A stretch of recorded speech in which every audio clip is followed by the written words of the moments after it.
Good morning, everyone. Thank you to our media partners that are joining us, and to those of you joining us on social media at Mayor Johnson at Mayor Johnson SAV on Facebook and on Instagram, and also the city of Savannah. If you are watching this stream and you have questions you'd like to ask, this is your opportunity to be able to do so. Put those questions in the comments on the City of Savannah's Facebook page or Instagram streams or Mayor Johnson SAV, and we will field those right after our media partners that have joined us today here in our media room. First off, if you were like me, you spent yesterday glued to the television, watching the joyful and safe return of those who have experienced captivity for the last 2 years. We join with our Jewish neighbors here in Savannah and with people of goodwill around the world in recognizing a moment of profound relief and cautious hope. The historic release of the Israeli hostages and the news of an apparent end to the war marks a turning point, not only for the region, not only for the world, but for humanity. This is, I believe, a day of celebration for families who are embracing their loved ones once more after unimaginable suffering. It's also a day of beginning the grieving process and closure for those who will receive the remains of their dear departed loved ones. So we rejoice with those that are rejoicing, and we mourn with those who are mourning. At the same time, we hold space in our hearts for the many innocent lives, both Israeli and Palestinian, lives that have been lost. Children, parents, entire communities have been caught in a grip of violence and grief. Today, we continue to honor their memories, and we extend our deepest condolences to all that mourn. At the same time, we are excited to see those that have been impacted unfairly in the Gaza Strip finally getting the assistance they need and the assistance they deserve. Savannah is a city of deep faith, enduring compassion and strong community ties. So we stand along with those who seek peace and justice and reconciliation. Let us pray that this moment really becomes a true foundation for lasting peace, not just a pause in conflict. And we hope that the pain has been endured, becomes a clarion call to really build bridges and make real peace, true peace, and let that take root and grow in the hearts of all people. And to that, I'll just say amen. On another note, today begins early voting in Chatham County, Savannah, Chatham County, and we encourage everyone to take advantage of the opportunity to cast your vote way ahead of Election Day. We have several important races and referendums on the ballot, especially for Savannah residents, including the Public Service Commission race and the Special Purpose Local Option Sales Tax, or called SPLOST, referendum. These are races that are and referendums that are really important to the people here in the Savannah community. If passed, the SPLOST will be a continuation of the penny we already pay, and this will fund critical capital improvements in our community, like the expansion of Highlands and Benton Boulevard that we've been trying to get done, and the long-awaited President Street overpass. If you have gotten stopped by a train on President Street, that issue right there. So we want you to make sure your voices are heard. We want you to vote early, and we want you to make sure that you get it out of the way. We know many things can happen between now and then. You can vote early at the following locations: mosquito control at 65 Billy B. Hare Drive, and Allen's at the Live Oak Library at 50 Johnny Mercer Boulevard, at the Southwest Live Oak Library, 14097 Abercorn Street, the Voter Registration Annex at 1249 Eisenhower Drive, at the Pooler City Hall at 100 US Highway 80 Southwest. And I'm encouraging everyone to visit elections.chathamcountyga.gov, elections.chathamcountyga.gov to find where your polling locations are this year. There have been some changes made, and there have been some new locations added. So make sure you know where to go on November 4th or vote early and get it done. The good thing about voting early is this.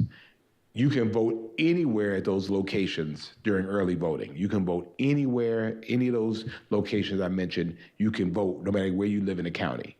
When you get to November 4th, you have to vote at your regular polling place. So go ahead and get it done. Over the last few years also, your city council has invested heavily in public safety with the goal of addressing all crime in Savannah. We certainly say it time and time again. Any crime is unacceptable. Savannah will be safe. And year after year, we are seeing the overall numbers come down. In 2024, we saw a 21% drop in violent crime. That's a fact. However, we acknowledge that there is still violent crime in our community. Violent crime is everywhere. As a matter of fact, we are grieving with our friends right across the water in South Carolina who are addressing the ills of violent behavior. So it happens in big communities, it happens in small communities. But we recognize there's still work to do. I remain proud of our Savannah Police Department and our officers who are doing what they're doing day in and day out that has a real impact in our community. I'm really still very proud of our ONE's office, Office of Neighborhood Safety and Engagement, who is engaging in a proactive way, in a non-law enforcement way in these communities, dealing with trusted messengers, being able to diffuse violent things before they happen. I'm very proud of our Savannah Impact Program. Again, that works for people who are justice involved, justice impacted, and engages them in very, very unique ways. And I'm very proud of our community who has heeded our call. And I will tell you that when violent crime happens in this community, you will notice we lock them up pretty quickly.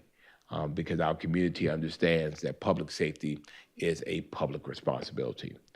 We recognize that really good police work requires due diligence, and we have to make good arrests.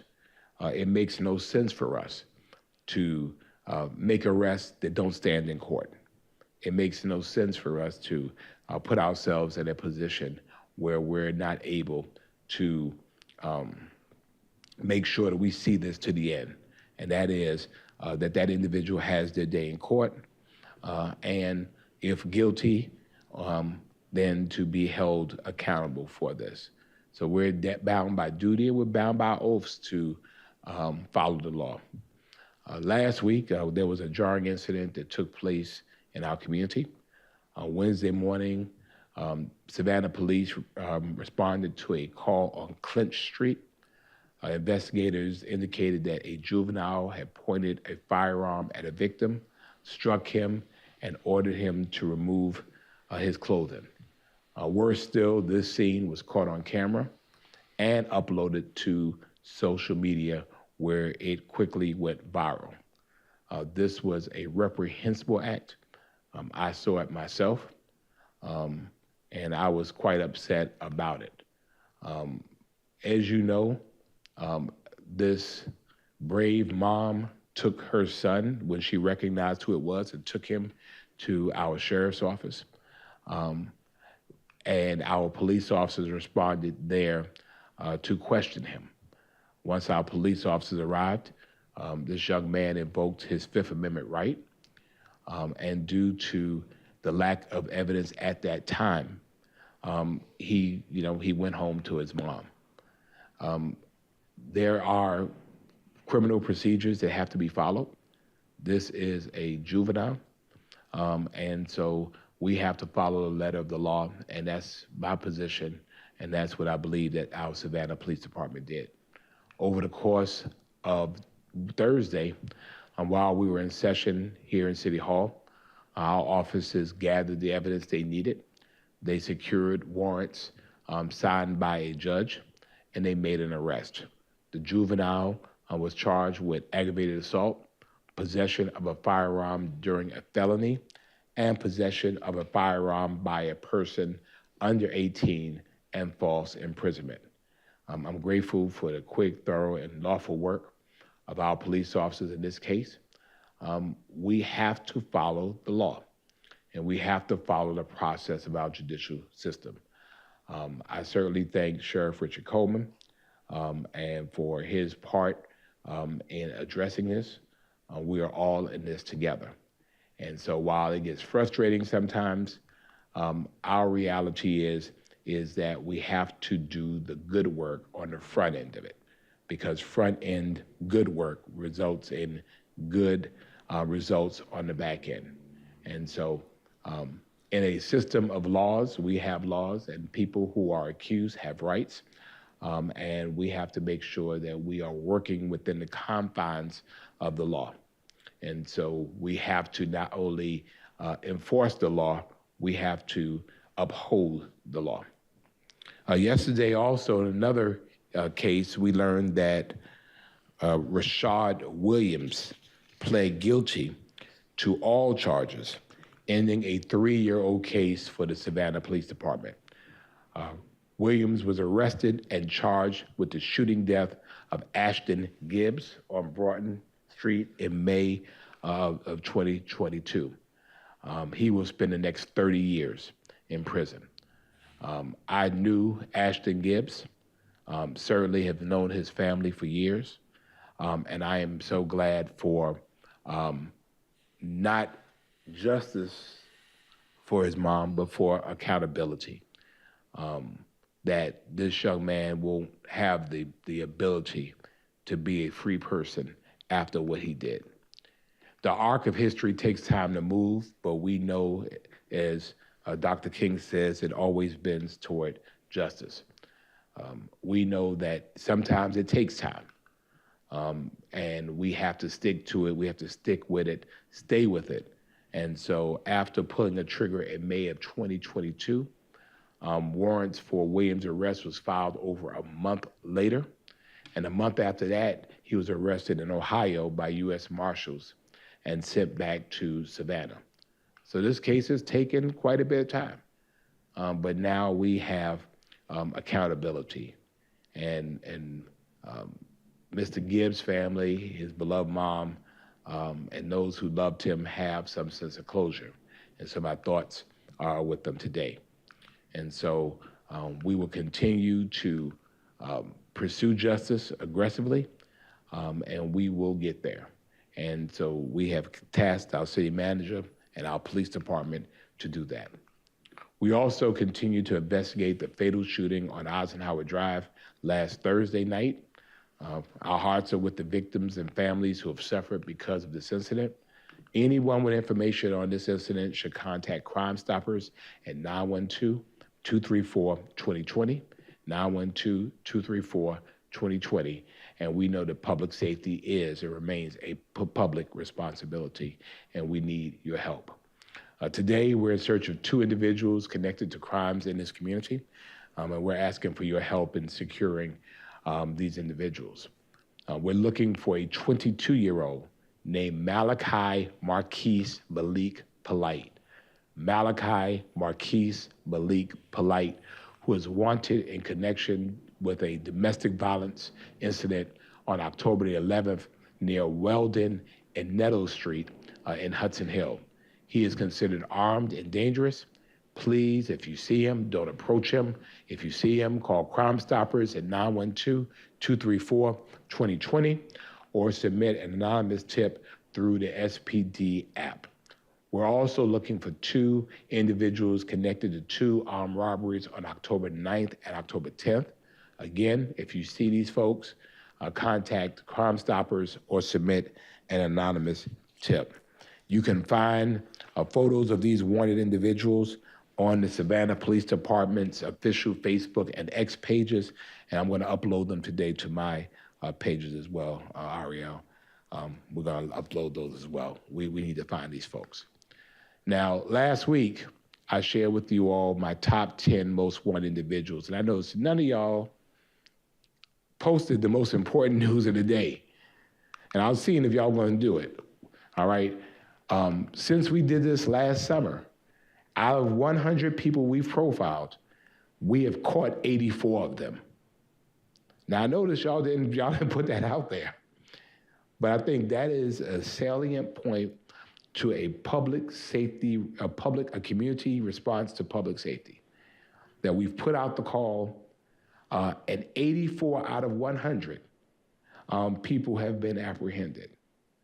Now, if we're gonna put the news out there, let's put all the news. And this is important, that this has become a way that everyday citizens, mamas and daddies, and sometimes those that have been profiled themselves, can go ahead and turn themselves in, lawyer up, and get their lives back on track. So 84 out of 100, that's the number. We do not want you to end up on our list. We don't want you there. But if you know somebody who's currently being sought by the Savannah Police Department, we want you to get your business in order and come see us directly. We have precincts all over the city. You can call my office if you want to, 912-651-6444. I talk regularly to some of these individuals on the list, and I tell them the same thing. You can't start your life tomorrow until you deal with this issue today. And so I've encouraged them, hey, you need to go ahead, take care of your business, get you a lawyer, and then come on in, rather than we find you at a place that's not convenient to you or to your family. We must all play our part in creating a Savannah that is safe for everyone. Also, just as the city and the community have a civic duty to promote public safety, we also have the responsibility to be good stewards of our city. Twice a year, every year, we partner with Keep Savannah Beautiful for a citywide community cleanup. And this is a day of service where Team Savannah and our partners disperse around the city and they remove litter and debris from public areas. This past Saturday, our sanitation department led the fall community cleanup efforts. We had an incredible turnout. 337 people turned out. I don't think y'all reported that either. 337 citizens showed up representing 36 different organizations in Savannah. We had groups from Immersive Rolling College in Florida and Emory University in Atlanta joining our efforts right here in Savannah. Again, very, very proud of Team Savannah who participated, and especially Team Sanitation, Sanitation Education Coordinator Leah Scott Perry for leading the charge this year for our city. Again, public cleanliness is a public responsibility. In other news, we are Georgia's first city. We enjoy being first in good things. The port city, the hostess city. We want to continue to set the example for our state and our nation on several initiatives. And so yesterday, I brought that challenge again to Team Savannah as we kicked off our United Way campaign and set our goal for this year. Last year, we surpassed our goal by raising $125,000 for United Way, by more than $30,000, totaling over $156,000 in the name of civic duty, civic pride, and public service. This year, our team captain is Assistant Fire Chief Jack McCutcheon, and his team has set a goal of $138,000. We continually lead the way in giving each United Way campaign. And over the last 5 years, city staff has raised more than $600,000 for the United Way with more than 4,000 pledges. And we plan on leading it again this year. The United Way is a vital organization here in Savannah. The work that they do, the funds that are donated will be donated to help impact workers who are impacted by the closing of International Paper, or federal workers who may not see a paycheck tomorrow, or your neighbor, or even maybe you. When you donate to the United Way, we're literally putting food on tables right here in our community. So we thank our United Way and our CEO, President Kimberly Waller, our board chair, Cecilia Russo Turner, and Ambassador Christopher McDonald for joining us yesterday. It's important to note that the United Way usually has a coordinated federal campaign which provides money, and I don't think that's happening this year. I mean, it's hard to ask people who are not receiving checks to give. And so that impacts our campaign here, which impacts the families that the United Way serves through its member agencies. So again, it's important for Team Savannah to give. Also this morning, I'm glad to announce that we have found a way to get public ice skating back on. The in-market arena will begin hosting public skating options beginning next week. Certainly thanks to Team Savannah, City Manager Jay Melder, Chief Operating Officer for Management Services, Sasha Carlisle, and our partners at the Oakview Group and the Ghost Pirates for working together and quickly to address this need. The reality is we had to close our operations at the Civic Center. And so we appreciate those who advocated for more public ice skating options, and I'm glad that we had the ability to be able to do that. So thanks to our partners at OVG and the Ghost Pirates for working with us to secure those opportunities for the community. For those of you that are interested in future dates and times, you can follow the Ghost Pirates and OVG on social media and visit their respective websites for updates. Speaking about that, operations inside the Martin Luther King Jr. Arena at the Civic Center site are closing down because the work to remove the arena is starting up. During last week's regular council meeting, we approved a contract for a construction manager at risk agreement, or CMAR, with Reeves Young LLC. And this contract is for for pre-construction services, which is the first step in the demolition process. As we've mentioned, demolition work is set to begin early next year. City staff and our team of consultants are currently working on a comprehensive economic and land use study to evaluate development options for the site. City Council made clear in its decision last year on the Civic Center site that we must prioritize affordable housing and community uses. And we must preserve the historic character of the Oglethorpe plan to the extent possible. Later this month, we will be offering up 2 opportunities for the public to weigh in on the future of the site. Staff and our consultants will host open house style events on Tuesday, October the 28th and Wednesday, October 29th in the Civic Center ballroom. This is a chance for residents to drop in, to speak with staff and our consultant team, and provide input on potential scenarios for future development of the site. Each session will have a presentation and provide a chance for the community to learn what findings from the economic and land use study have been found so far. So we invite everybody to come on out and join us. That's Tuesday, October the 29th at 5 p.m. or Wednesday, October 29th at 10 p.m. I'm sorry, that's October 30th. So it's Tuesday, October the 29th at 5 p.m. and Wednesday, October 30th at 10 a.m. To learn more about the redevelopment of the Civic Center site, visit savannahga.gov/future of Civic Center. savannahga.gov/future of Civic Center. Also, I am really, really, really excited because day after tomorrow, we will be celebrating the conclusion of another vital project, but the beginning of a life journey to provide folks a path to self-sustainability. Thursday, October the 16th, the city of Savannah will officially cut the ribbon on the Dundee colleges. The celebration of this incredible project represents the culmination of years of hard work from the city of Savannah and our partners.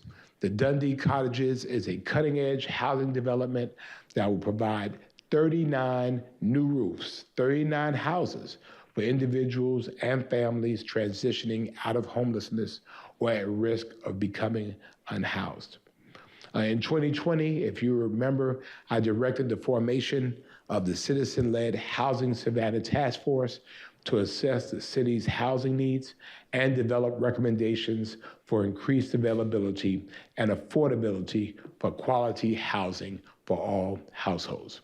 After a full year-long study of Savannah's housing needs, the task force recommended the Housing Savannah Action Plan, which was adopted by City Council in 2021. Dundee Cottages and its sibling development next door, exclusively for veterans, the COVID Dundee, are both the result of the Housing Savannah Action Plan. So I'm very proud of that. This is an incredible moment for our city, and simply put, this is good government at work. There was a problem, we studied the problem, we put a team together, we gained good insight, we addressed the problem with a clear plan of action, we thought outside the box, and we made it happen. So I'm excited to be joined by our partners at the Chatham-Savannah Land Bank Authority, the Community Housing Services Agency, CHSA Development, and the Chatham-Savannah Authority for Homeless, who all played a key role in making this development a reality. So look forward for all of you joining us on Thursday, day after tomorrow, October the 16th, 10 a.m., 64 Dundee Street. Also, while we're in the on October the 22nd, District 3 Alderwoman Linda Wilder Bryant will host a special Innovate With Us event at the Savannah Entrepreneurial Center in partnership with the city's innovation team. And we invite residents to a discussion and to brainstorm with us to address issues and solutions that impact our daily life. So this is a great opportunity, not just for District 3, but for our entire city to engage with our staff and our I-team, we call them the innovation team, to bring ideas to the table. Seating for the event is limited and registration is required. And so to register, you can go to savannahga.gov/innovate with us. savannahga.gov/innovate with us, and then join us on Wednesday, October the 22nd, a week from tomorrow at 5:30 p.m. A lot to unpack. This coming Saturday, Recreation and Leisure will be hosting our first ever adult field day. This was supposed to be earlier this month, but it was postponed due to weather. So for the adults, if you remember those days in Savannah when you were a kid and you had to go outside and play, just go outside and play. And you hit the field for a game of kickball or a sack race or a three-legged race. And we're bringing back those games for the grown folk. And so adult field days are starting to gain popularity throughout the nation. And our incredible staff at Recreation and Leisure Services had the forethought to jump in the fun. And so thank Iris King for leading this initiative. And we invite everybody who's ready for a game of kickball to join us on October the 19th at 10 a.m. I'm gonna be out there at the Minnick Ball Field for a day of fun. Food trucks will be out there as well. I have my Bengay, and I have my Gatorade, and I have my everything I'm gonna need. I'll have an ambulance on the side just in case it goes left. But again, come on out and join us for a day of fun. Registration is open at savannahga.gov/adult field day. Registration is open at savannahga.gov/ Adult Field Day. Finally, put this on your calendars for the first week in November. We'll be announcing the date, location, and time of our annual State of the City address very soon. So stay tuned. This will be my sixth as mayor of the city. And this is the opportunity for me to give my analysis or my report to the Savannah community about our opportunities, our strengths, our challenges from last year. So this is a very important day in our city, so I'm getting it on your calendars early. Stay tuned. Coming up very, very soon. So that concludes my prepared remarks. Again, if you're joining us on social media, you have questions, add those to the comments on the live stream on Facebook at savannahga.gov or Mayor Johnson SAV, and we will get to those after our media partners. So I'm happy to start with our media partners this morning. Hello, I'm Jillian Coles. I'm with WSAV. Hey, good morning. Going back to the Dundee cottages opening up on Thursday, are they already full of residents, or what does the process look like for people who are wanting to be residents of the Dundee cottages? So we have a process. Again, there's some criteria that you have to be in homelessness or experiencing homelessness.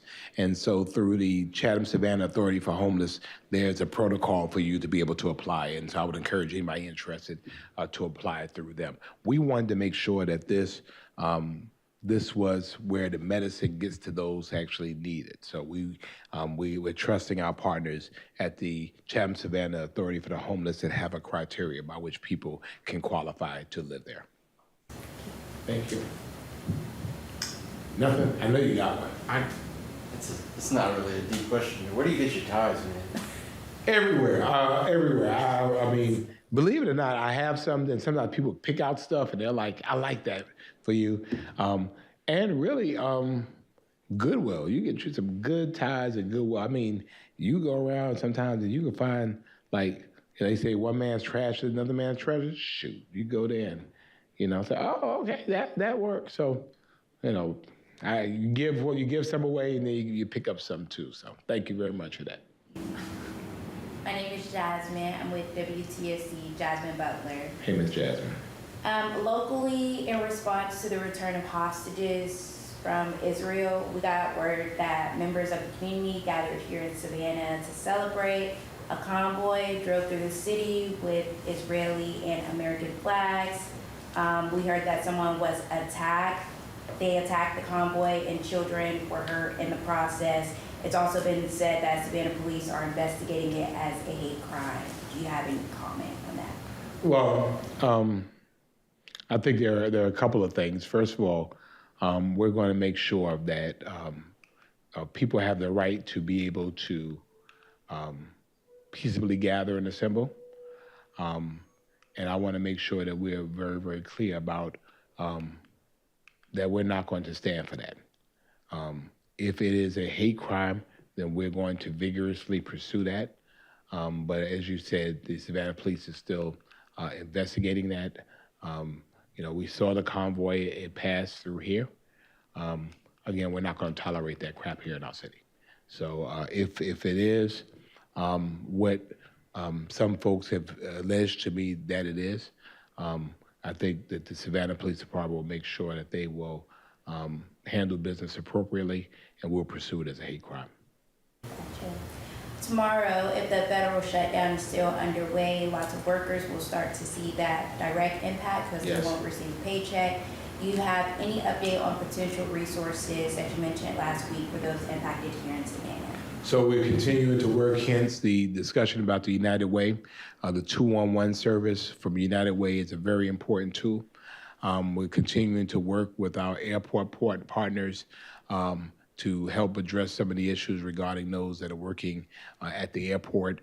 There are issues with people in the ports. I understand military may get paid, but there are a bunch of civilian workers who may not get paid.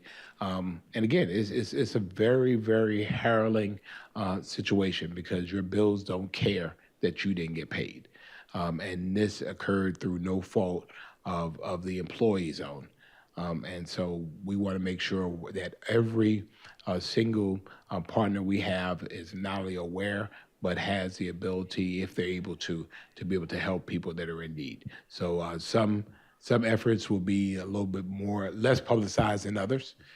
We always have we have a wonderful food bank as well as here that can help with incidental food needs, and we'll address that as we see. Again, this is a nationwide issue, but I know that Savannah has a propensity to be able to try to help. So our general community will help where they can. Then my last question, do you have any comment on the mass shooting on St. Helena Island this past weekend? Yeah, it's horrible. It is absolutely horrible. But again, for those who want to bemoan saying Savannah has all these issues, no, we're not alone. This is happening everywhere. And those that often say that don't travel anywhere. There are fools all over the place, and they do stupid stuff all over the place.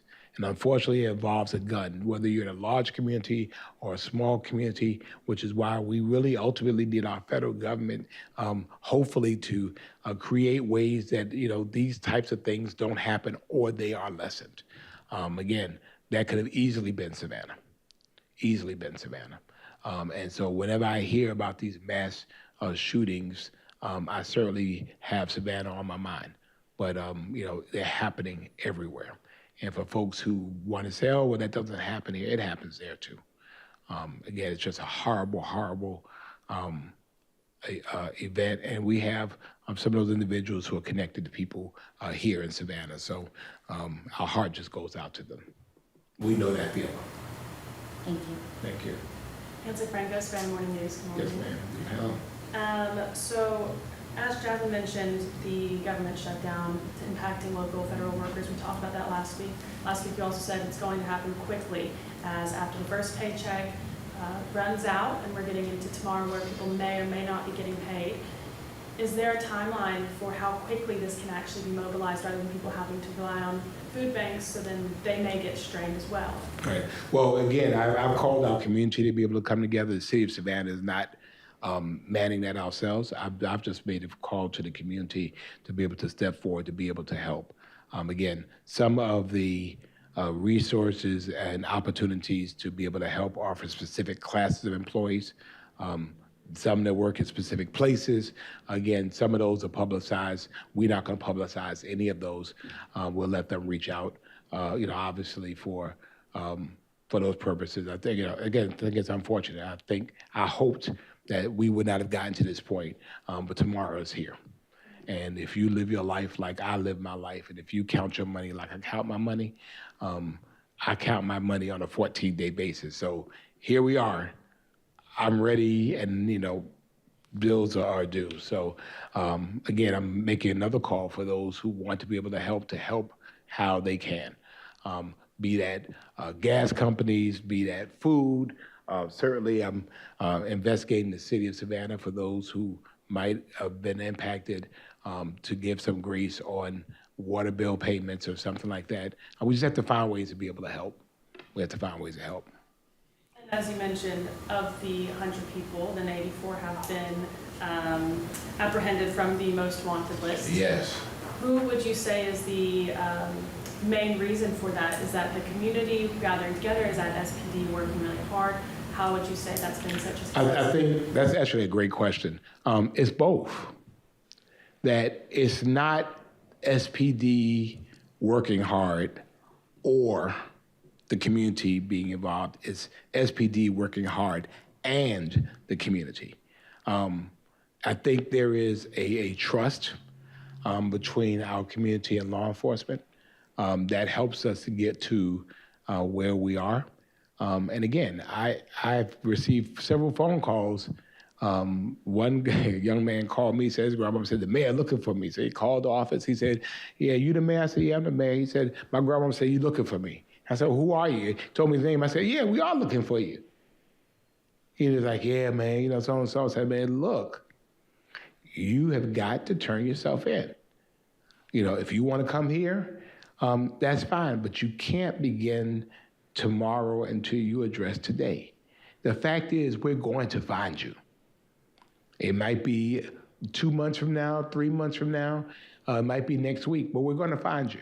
You would much rather come in with your business handled and address that you turned yourself in rather than us find you somewhere else and drag you in. But we're going to find you. So for me, it's really been an all hands on deck approach. And again, anywhere you go, 84 is a passing grade. We want all 100.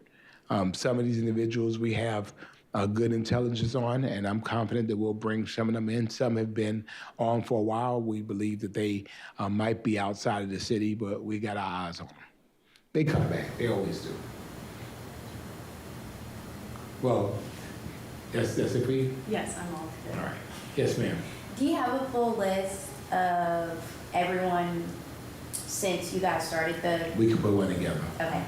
Yeah, well, I think that'd be a good idea. Let's create the 100 best hits and 84 that have been coming in from that. So again, just, we're proud of that because, these are violent people who have been taken off of our streets.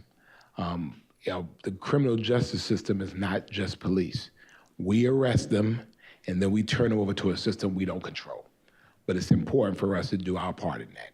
And so again, the Savannah Police Department, with the challenges we have, we are understaffed. We are. It's still a fight for talent to have good police officers. As many of you all know, I have never been one to just hire anybody just to have a fully staffed police department. That's not how we're gonna go here. Because if you hire bad, they end up doing bad stuff. I wanna have good police officers. I wanna have strong, reputable, credible individuals to serve as Savannah police officers. And so they are pulling their weight and punching above their weight. I'm just really proud of them and the work that they've been able to do. Again, our closure rate is probably at or exceeds the federal average, meaning that if you do something violent here, we're gonna find you. So the goal is to A, get the individuals off the street who are doing violent stuff and then prevent folks who are from doing violent stuff. So, those that are on there, and then like this kid decide to pull out a gun and do that stupid act. 15 years old, what is he doing with a gun? Where did he get a gun from anyway? And we need strong mamas like this mama who turned her boy in. And I'm sure that was probably the hardest decision that she had to make in her life, but she did it, and we need more mamas like that. So I don't know her name, but kudos to her family. You got to love your child enough to turn him in sometimes, because if he goes to jail, he gets out one day. He gets killed, you don't see him ever again. So, again, I'm just very passionate about that. Anything, sir? Nope. Anything? All right. Well, we want you to make it a great day. It's a beautiful day. In the hostess city of the South, a lot going on, and we appreciate all of you. And again, stay tuned. State of the City is coming up, and dun-dun-dun, dun-dun-dun. It's gonna be great. Thank y'all so much.